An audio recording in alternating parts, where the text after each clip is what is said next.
Hey, what's up, everybody? This is Charles. I want to welcome you guys to another episode of The Conversation. And in today's episode, the question is simple. Could this be the beginning of the Kawhi Leonard era of dominance in the NBA? So that's what I want to get into in today's video. Now, before we get into it, I want you guys to go ahead and hit the like button, hit the subscribe button if you haven't already. We're trying to get to 10,000 subscribers as soon as possible, and hit the notification bell to be notified whenever we drop our content so you're not missing out on anything. So let's just get straight into it. So first of all, I want to say I'm excited to do this video. I'm so happy that basketball is back. I know you guys are happy too, and we've been watching all these games together. We've been getting all the feedback that you guys have been leaving in the comment section, and it's been really good, driving a lot of our content, and the channel is growing, so I'm super excited. Marco's super excited about that. So let's just get straight into it. So you know that we're in the NBA bubble right now. There are a lot of things happening in the bubble, games being played, so many different interesting storylines that are going on. You know, one of them is that Western Conference seed, the final seed in the Western Conference, to see who's going to get into the number 8 spot. Currently looking at it right now, the Memphis Grizzlies are still holding on pretty tight with a 32-35 record, but the Spurs are right behind them and the Trailblazers are right behind them, and the Pelicans are there too. But I think the Pelicans are going to fall out of contention because I just don't think they're that. I don't think they're going to be able to make it. So I think it's going to come down between the Spurs, Blazers, and the Memphis Grizzlies. Now, looking at Kawhi Leonard thus far in the bubble, they played a number of games, and he's put up some good performances. Now, during the scrimmages, he didn't look as sharp. He wasn't shooting well from the field, but during these games, he's been playing pretty well. He's been looking pretty sharp.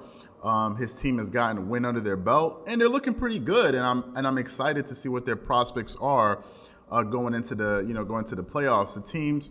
The Clippers actually hit a franchise record of 25 3-pointers against the New Orleans Pelicans, and for me, it was a good sign, given that all of their players weren't available at that time. Lou Williams wasn't playing, Montrezl Harrell wasn't playing.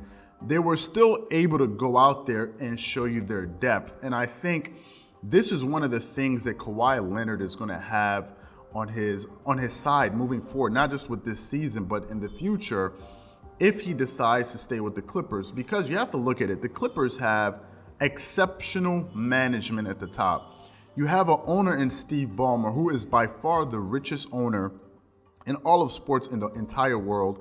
He's one of the richest people in the world. Then you have, the guy is smart, so he went out there and said, you know what, given that this is not my expertise, let me go out there and try to get the smartest people in the business. And he went out and got a consultant in Jerry West, who is the greatest team builder in the history of basketball.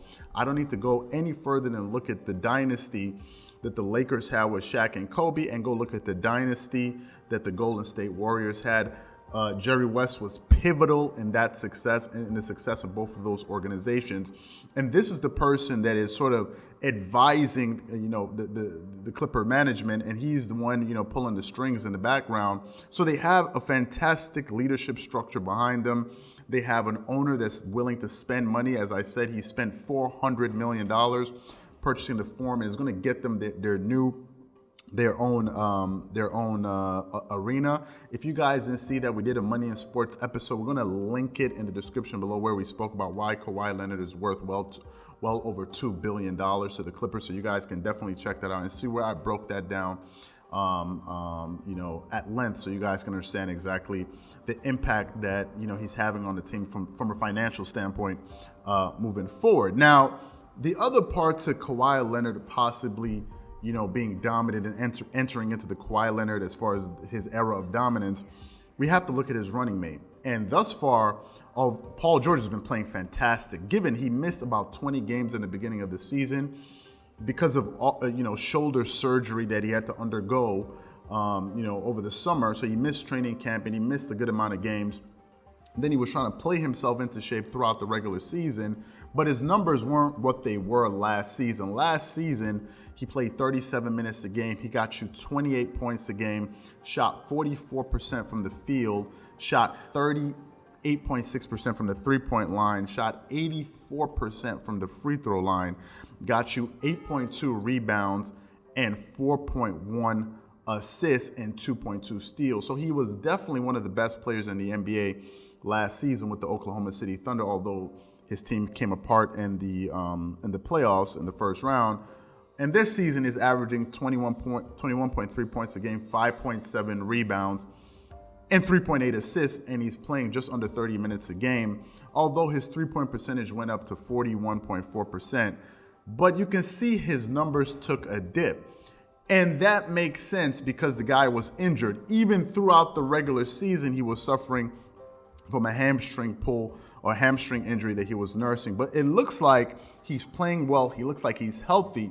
And it's going to be important. It's going to be an important facet of Kawhi Leonard's success moving forward for Paul George to continue to play very, very well. Now, if we look at Kawhi Leonard historically, last season in the playoffs, he had one of the greatest playoff runs in the history of the NBA, putting up the third highest amount of points in the history of basketball. He played 39 minutes a game. He averaged 30.5 points a game. He scored 49% from the field for the entire playoffs. He shot 38% from the three-point line. He shot 88% from the free throw line.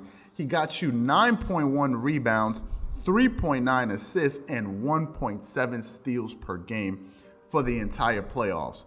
Now, some of you may say, well, how do we know he's going to be able to do that in these playoffs? Well, we don't need to go much further back than look at the 2016-2017 playoffs, where he averaged 27.7 points a game, shot 52.5% from the field, 45.5% from the three-point line, 93% from the free throw line. So he was essentially a 50, 40, 90 player in the playoffs, and he played 12 games in those playoffs. So that was a very good sample size. So it wasn't like a fluke. And he got you 1.7 steals. And let me just address a point that a lot of people like to make, like Stephen A. Smith and others. They say, well, the Toronto Raptors won that finals last season because Klay Thompson was in and out of the lineup and Kevin Durant wasn't around. So that's the reason why Kawhi Leonard won that NBA championship.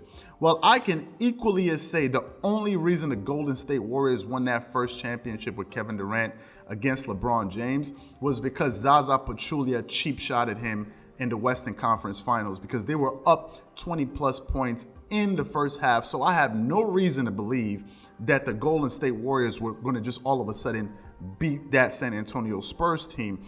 They were the only team in the playoffs to have them down by 20 points at any point in the playoffs. And in the finals, the Cleveland Cavaliers never even had a lead more than 10 points, if I'm sure. And they definitely didn't have a lead of 20 plus points at any point in that series. So for those guys that like to make that argument that, oh, Klay Thompson was Klay Thompson was playing, Kevin Durant was playing in that game, and Kawhi Leonard's team was leading. So I don't want to hear that argument. You guys can tell that to somebody else. If you have the courage to say that, oh, he only won because these guys weren't healthy, then I can say the exact same reason that the Golden State Warriors only won that series because Kawhi Leonard got injured. And if you say that, oh, well, you know, we all knew that that the Golden State Warriors were going to win, then I can say we all knew that the Toronto Raptors were going to win just as equally. So I don't want to hear that argument. Let's dead that forever on this channel. So back to this. He has a history of performing exceptionally well in the playoffs.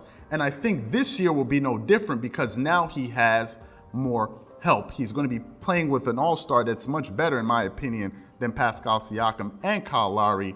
I don't think Pascal Siakam is as good as Paul George. I'm sorry, I don't see it. Paul George is a better two-way player, a better offensive player. You guys are seeing that. You see how effortlessly he can score, and he can score in bunches, it seems like. So Pascal Siakam is a very good player, but I don't think he's better than Paul George. That's just my opinion. So he has the right running mate in place. Paul George is only 29 years old. Kawhi Leonard is 28 years old. So he's a very young guy.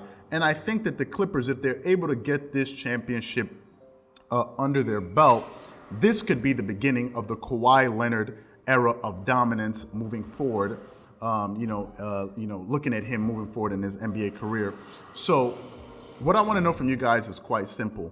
Do you think that Kawhi Leonard, we're going to be entering into the beginning of the Kawhi Leonard era of dominance? Or do you think it's too soon to call? But for me, I think we are, because remember, he already has a championship under his belt just from last season with the Toronto Raptors. So he's definitely, if he wins this other championship, we're looking at him going back to back. So it's not like as if he hasn't won a championship in 5 years and we're just making some projection. The history is very fresh and we've seen him come off. He is the reigning finals MVP. So that's what I want to know from you guys. So please leave your thoughts and comments in the comment section below. Again, if you enjoyed the video, make sure you go ahead and hit the like button, hit the subscribe button. Remember, we're trying to get to 10,000 subscribers, and hit the notification bell to be notified whenever we drop our content. Once again, this is Charles here from Dreamerspro, wishing you guys an amazing day. Peace.